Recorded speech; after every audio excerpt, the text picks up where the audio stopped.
Hello बच्चों, आप सभी का हमारे चैनल एसएससी जीके हब में स्वागत है। मैं हूं उदय शंकर।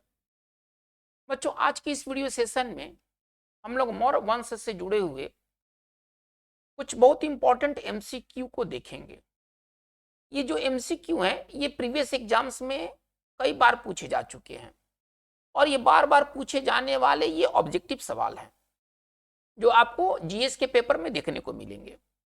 आज के इस वीडियो सेशन में हम लोग टोटल 30 एमसीक्यू को देखेंगे जो कि मौर्य वंश पर आधारित होंगे। अगर आपने मौर्य वंश को सही ढंग से पढ़ा है तो आप इस वीडियो सेशन आपके लिए काफी इंपॉर्टेंट साबित होंगे।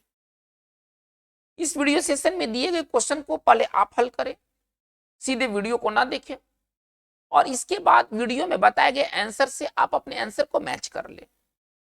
मेरा अपना आकलन है कि अगर आप 25 के ऊपर में हैं, 30 सवाल में अगर आप 25 के ऊपर अगर बनाते हैं तो आप बहुत अच्छे हैं, आप वेरी बेस्ट हैं। अगर 25 के ऊपर में अगर आप स्कोर करते हैं तो आप वेरी बेस्ट हैं। अगर आप 25 से और 20 के बीच में अगर आप हैं तो आप अच्छे कैटेगरी में हैं, शानदार कैटेगरी में, वेरी गुड की कैटेगरी में हैं। लेकिन अगर आप 20 के अगर बिलो में हैं, अगर आप 20 से नीचे में हैं तो आपका परफॉर्मेंस को एवरेज कहा जाएगा और आपको काफी मेहनत की जरूरत है। तो चलिए, ये बच्चों ये आपका आकलन हो गया कि आप अभी हैं कहाँ। आप वेरी बेस्ट के कैटेगरी में हैं, वेरी गुड के कैटेगरी में हैं, अथवा आप एवरेज के कैटेगरी में हैं या पुअर के कैटेगरी में हैं। ये आपको डिसाइड करना है। तो चलिए इस वीडियो सेशन की शुरुआत करते हैं क्वेश्चन नंबर 1 से। सवाल क्या कर रहा है, आपकी स्क्रीन पर सवाल है, कलिंग के विरुद्ध अशोक के अभियान की जानकारी का मुख्य स्रोत निम्नलिखित में से क्या है। यानी कि कौन सा स्रोत अशोक के कलिंग अभियान के बारे में जानकारी देता है। स्तंभ लेख 7वां, महावंश, दिव्यावदान, शिलालेख 13वां। बच्चों आप इस वीडियो को पॉज कर ले, आप पॉज करके बनाइए क्योंकि वीडियो तेजी से आगे बढ़ेगा, क्योंकि क्वेश्चन हमें 30 सवाल को करना है। आप वीडियो पॉज करके बनाएं, इसके बाद वीडियो में बताए गए आंसर से आप अपने आंसर को मैच कर ले। बच्चों इसका राइट आंसर होना चाहिए शिलालेख 13वां, है ना, जो मेजर रॉक एडिक्ट है ना। देखिए बृहत शिलालेख की संख्या कितना है। बृहत शिलालेख है अशोक के, जो बृहत शिलालेख है, रॉक एडिक्ट जिसको आप कहते हैं इंग्लिश में, ठीक है ना, इनकी संख्या कितना है, तो इनकी संख्या जो है 14 है। 14 शिलालेख में जो 13वां नंबर का शिलालेख है, ठीक है ना, इससे कलिंग युद्ध के बारे में जानकारी मिलती है। ठीक है, यानी कि हमारा 1 का राइट आंसर डी होना चाहिए। आते हैं नंबर सेकंड में, करे क्या, निम्नलिखित में से किसने और कब पहली बार अशोक के शिलालेखों का अर्थ स्पष्ट किया था। सबसे पहले अशोक के शिलालेख को किसने पढ़ा था, हम दूसरे भाषा में ऐसे कह सकते हैं। चलिए 1787 में जॉन टावर, 1825 में चार्ल्स मैटकाफ, 1837 में जेम्स प्रिंसेप और 1810 में हैरी स्मिथ। बच्चों इसका राइट आंसर होना चाहिए 1837 में जेम्स प्रिंसेप, ठीक है ना। पहली बार अशोक के अभिलेख को पढ़ने का कार्य जो किया था वो जेम्स प्रिंसेप ने किया था, यानी कि हमारा 2 का राइट आंसर हमारा सी होगा, और यह काम जेम्स प्रिंसेप ने 1837 ईस्वी में किया था। चलिए क्वेश्चन नंबर 3 की ओर हम लोग मूव करते हैं। आप वीडियो को पॉज करके बनाए, आप थोड़ा सा समय लें, इसके बाद वीडियो में बताए गए आंसर से आप अपने आंसर को मैच कर ले। चलिए कलिंग युद्ध किस वर्ष में हुआ था, किस वर्ष कलिंग युद्ध हुआ था। चलिए आपके सामने ऑप्शन है 261 बीसी, 263 बीसी, 232 बीसी और 240 बीसी। बच्चों इसका राइट आंसर होना चाहिए 261 बीसी, है ना। 261 बीसी में अशोक ने कलिंग पर आक्रमण किया था। ऐसा है कि कल अशोक का जो राज्याभिषेक हुआ था ना वो 269 बीसी में हुआ था।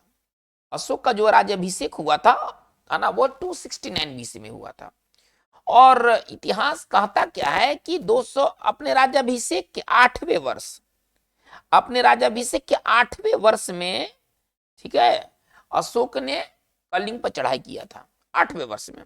अब यहाँ 269 बीसी है, राज्याभिषेक का जो वर्ष है वो 269 बीसी है, और करे कि राज्याभिषेक के 8वें वर्ष, यानी कि आप इसमें से अगर माइनस अगर 8 करते हैं तो आप कहाँ जाते हैं, आसपास में आ जाते हैं, 261 के आसपास में चले जाते हैं। यानी कि हमारा राइट आंसर होना चाहिए 3 का राइट आंसर ए होना चाहिए, ठीक है ना। चलिए नंबर आते हैं नंबर 4 में, करे कि सेल्यूकस निकेटर पराजित किया गया था किसके द्वारा, अशोक द्वारा, चंद्रगुप्त मौर्य द्वारा, बिंदुसार द्वारा और बृहदत्त द्वारा। बच्चों इसका राइट आंसर होना चाहिए चंद्रगुप्त मौर्य द्वारा। सेल्यूकस निकेटर कौन था भाई? तो ये यूनानी शासक था। चंद्रगुप्त मौर्य ने 305 बीसी में सिंधु नदी के किनारे सेल्यूकस निकेटर को पराजित किया था। पराजित होने के बाद चंद्रगुप्त मौर्य और सेल्यूकस निकेटर में एक समझौता हो गया। चंद्रगुप्त मौर्य ने 500 हाथी दिया, है ना, सेल्यूकस निकेटर को 500 हाथी दिया। और सेल्यूकस निकेटर ने क्या किया, इसके बदले क्या दिया? तो बलूचिस्तान, कंधार, काबुल, इन जगहों को चंद्रगुप्त मौर्य को सौंप दिया। इसके अलावा अपनी पुत्री हेलेना का विवाह भी चंद्रगुप्त मौर्य से कर दिया। तो कहने का तात्पर्य कि सेल्यूकस निकेटर किसके द्वारा पराजित हुआ था? तो वो चंद्रगुप्त मौर्य द्वारा हुआ था। 4 का राइट आंसर हमारा बी होगा। आइएगा नंबर 5 में, बिंदुसार के शासन के दौरान अशांति कहां थी? किस जगह पर विद्रोह हो गए थे? इसको दूसरे भाषा में ऐसे कह सकते हैं, बिंदुसार के शासन काल में किस जगह पर विद्रोह हुए थे? तो उज्जैनी, पुष्कलावती, तक्षशिला और राजगिरी। बच्चों इसका राइट आंसर होना चाहिए तक्षशिला। तक्षशिला में विद्रोह हो गए थे, जिसको दबाने के लिए बिंदुसार ने सबसे पहले अपने बड़े लड़के सुसीम को भेजा, लेकिन सुसीम के विफलता के बाद फिर वहां पर अशोक को भेजा गया था विद्रोह को दबाने के लिए। ठीक है, तो तक्षशिला में विद्रोह को दबाने के लिए 2 व्यक्ति को भेजा गया था, फर्स्ट सुसीम और सेकंड अशोका। यानी कि हमारा 5 का राइट आंसर हमारा सी होना चाहिए। आते हैं नंबर 6 में, मौर्य दरबार में ग्रीस के राजदूत का क्या नाम था? ठीक है, सिकंदर, मेगास्थनीज, प्लेटो और अरस्तु। बच्चों इसका राइट आंसर होना चाहिए मेगास्थनीज। मेगास्थनीज क्या था? सेल्यूकस निकेटर के राजदूत के रूप में वो पाटलिपुत्र में आए थे, और वो मतलब काफी समय तक उन्होंने पाटलिपुत्र में रहा। उन्होंने एक फेमस किताब इंडिका लिखी, जिससे कि हमें मौर्य वंश के बारे में बहुत कुछ जानकारी मिलती है। तो 6 का राइट आंसर हमारा बी होगा। आइए नंबर 7 में, मौर्य साम्राज्य में प्रचलित मुद्रा का नाम क्या था? पर्ण, तोल, काकड़ी और दिनार। ना प्रचलित मुद्रा का नाम पूछा गया है, तो प्रचलित मुद्रा का नाम था पर्ण। और पर्ण किसका बना होता था? यह मुद्रा किसका बना होता? तो चांदी का बना होता था। यह मुद्रा चांदी का बना होता था। चलिए, इसका मतलब है कि 7 का राइट आंसर हमारा जो होगा वो ए होगा। आइएगा नंबर 8 में, करे कि किस बौद्ध भिक्षु के प्रभाव में आकर अशोक बौद्ध धर्म का प्रबल समर्थक हो गया? ठीक है, चलिए, उपगुप्त, उपाली, राधागुप्त और नागसेन। बच्चों इसका राइट आंसर होना चाहिए उपगुप्त। 8 का राइट आंसर ए होगा। 9 की तरफ आते हैं, बिंदुसार की मृत्यु के समय अशोक कहां का राज्यपाल था? बिंदुसार के जब अंतिम समय आया, जब बिंदुसार के मौत के समय अशोक के बारे में पूछा गया कि उसको कहां का राज्यपाल नियुक्त किया गया था? तक्षशिला, सुवर्णगिरी, उज्जैन और तोसाली।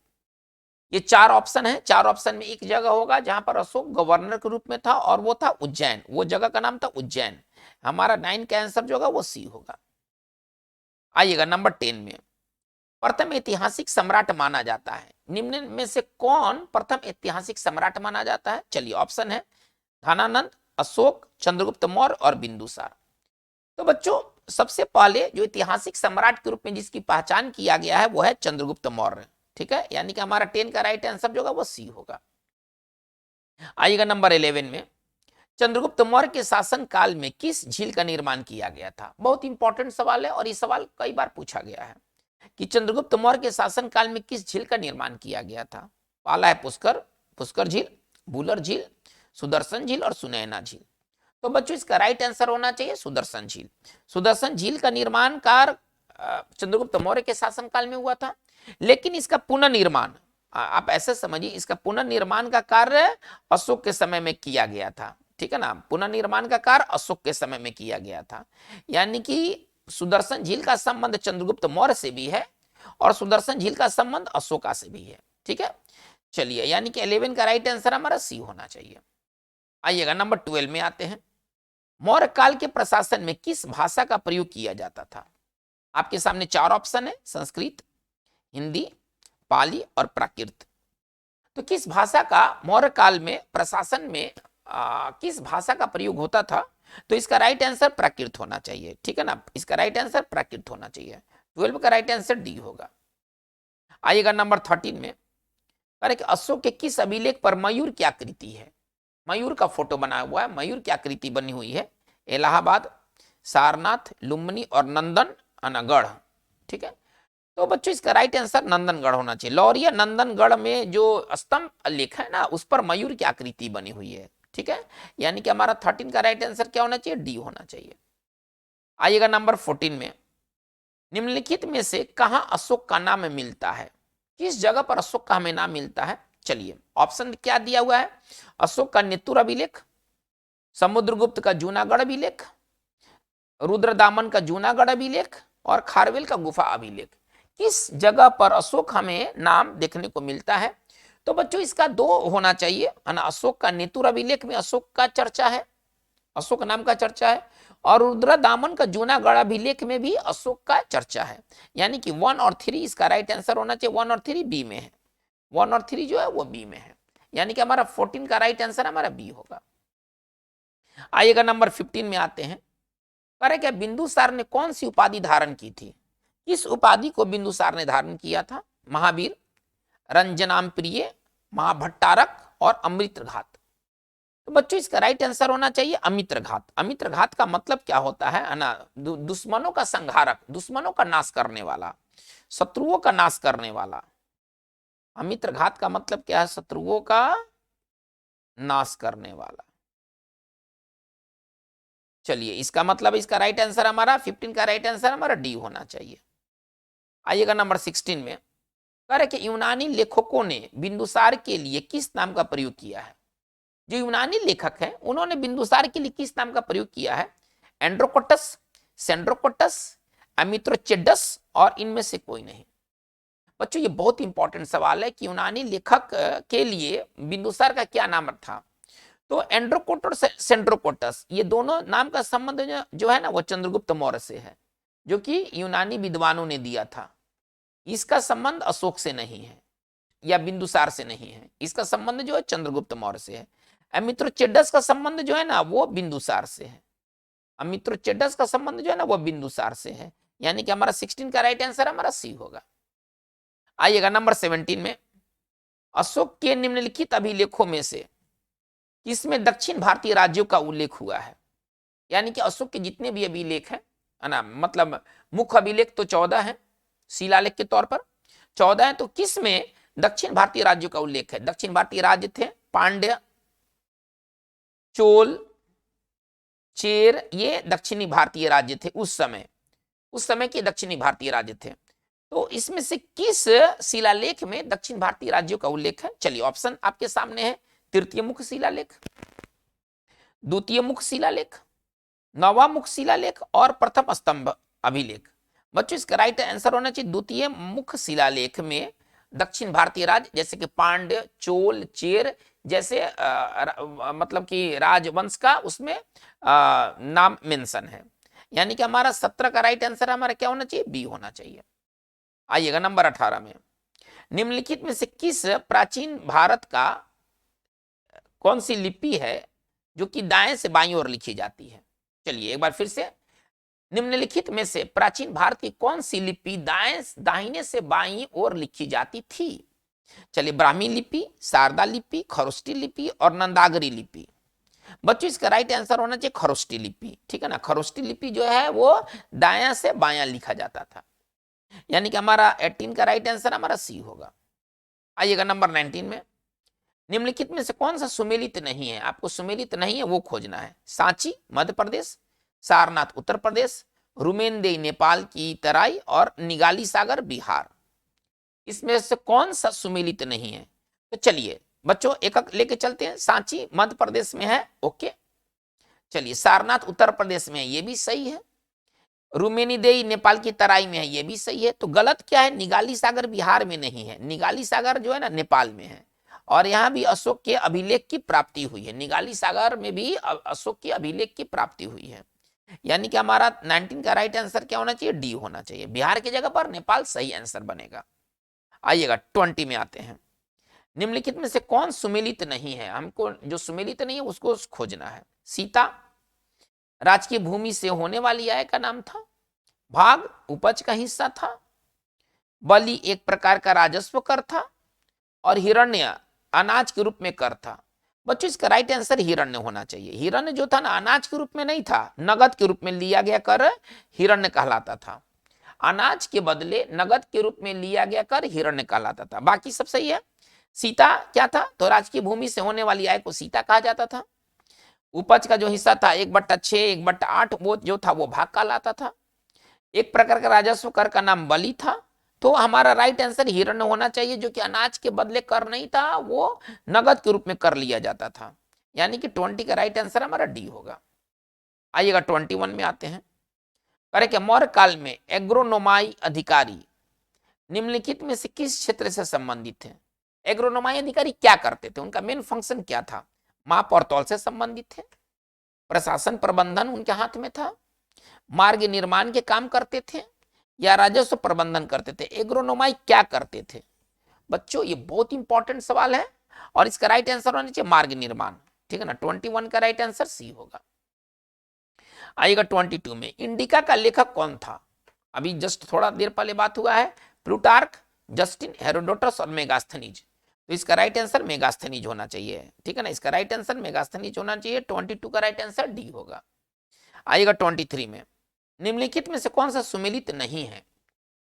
मास्की आंध्र प्रदेश, गुर्जरा मध्य प्रदेश, निट्टूर कर्नाटक और सासाराम बिहार। ये वैसे सभी ये वो स्थान है जहां पर शिलालेख की प्राप्ति हुई है। वो लघु हो या वो मतलब दीर्घ हो। ठीक है ना, वो बृहद हो, सॉरी वो या तो बृहद हो या तो वो लघु हो। ठीक है ना, इन जगहों से शिलालेख की प्राप्ति हुई है। और इसमें जो गलत है ना वो मास्की है। मास्की आंध्र प्रदेश में नहीं है, मास्की कर्नाटक में है। मास्की क्या है, कहाँ है? कर्नाटक में। और आपको क्या खोजना था जो सुमेलित नहीं है? यानी कि हमारा 23 का राइट आंसर हमारा ए होगा। आइएगा 24 में, निम्नलिखित में से किस राजा देश में है ना नाम अशोक उत्कीर्णित है? यानी कि किस जगह पर अशोक नाम लिखा हुआ मिला है? शाहबाजगढ़ी का बड़ा चट्टान राजा देश, मास्की स्थित छोटा चट्टान राजा देश प्रथम, धौली का बड़ा चट्टान राजा देश और कंधार स्तंभ राजा देश। बच्चों इसका राइट आंसर मास्की होना चाहिए। मास्की में ही सबसे पहले अशोक नाम का है ना हमें प्रमाण मिला है। तो 24 का राइट आंसर जो होगा वो बी होगा। आएगा 25 में, निम्नलिखित में से किन शासक या शासकों की उपाधि देवानाम प्रिय थी? यानी कि किन शासकों ने, हो सकता है कि वो एक से ज्यादा हो, जिन्होंने देवानाम प्रिय की उपाधि धारण किया था। चलिए, नंबर 1 में अशोक, दशरथ, बृहदत्त और कुणाल। अब आपको ऑप्शन में से सही ऑप्शन का चुनाव करना है कि कौन से शासक देवनाम प्रिय उपाधि धारण किए थे। तो बच्चों आमतौर पर हम अशोक के बारे में सोचते हैं कि अशोक का नाम देवनाम प्रिय था, लेकिन अशोक के बाद इसके पुत्र दशरथ ने भी देवनाम प्रिय उपाधि को बरकरार रखा था। ठीक है ना, यानी कि इसका मतलब 1 और 2 होना चाहिए। 1 और 2 जो है वो बी में है। यानी कि देवनाम प्रिय जो उपाधि था उसको अशोक और दशरथ दोनों ने धारण किया था। यानी कि हमारा 25 का आंसर जो होगा वो बी होगा। आते हैं 26 में, निम्नलिखित में से किस राजा के बारे में कहा गया है उसने दोनों समुद्रों के बीच की भूमि को जीता था? दो समुद्रों के बीच की भूमि को जीतने वाला राजा कौन सा है भाई? अशोक, चंद्रगुप्त मौर्य, बिंदुसार और अजातशत्रु। बच्चों इसका राइट आंसर बिंदुसार होना चाहिए। बिंदुसार के बारे में कहा गया है कि वह दो समुद्र के बीच के भूमि को जीतने वाला राजा था। 26 का आंसर जो होगा वो सी होगा। आइएगा 27 में, करेक्ट, निम्नांकित में से किस स्रोत से यह जानकारी मिलती है कि श्रीनगर की स्थापना अशोक ने किया था? कौन सा स्रोत हमें बताता है कि श्रीनगर की स्थापना का कार्य अशोक ने किया था? कलहन की राज तरंगनी, दिव्यावदान, तारानाथ कृत तिब्बत का इतिहास और महावंश। बच्चों इसका राइट आंसर होना चाहिए कलहन की राज तरंगनी। राज तरंगनी कलहन की फेमस किताब है जिसके अनुसार श्रीनगर को बसाने का कार्य अशोक ने किया था। ठीक है, 27 का राइट आंसर हमारा ए होगा। आएगा 28 में, अपने भाइयों के विरुद्ध उत्तराधिकार की लड़ाई में अशोक की मदद किस मंत्री ने किया था? किस मंत्री की सहायता से, आप यूं समझिए, किस मंत्री की सहायता से अशोक अपने भाइयों पर विजय प्राप्त की थी? चलिए, विष्णुगुप्त, राधागुप्त, वसुगुप्त और उपगुप्त। ठीक है, तो इसका राइट आंसर राधागुप्त होना चाहिए। इसका राइट आंसर राधागुप्त होना चाहिए। 28 का राइट आंसर हमारा बी होगा। आइएगा 29 में, निम्नलिखित में से कौन सा मौर्य पदाधिकारी आधुनिक काल के जिलाधीश के समतुल्य है?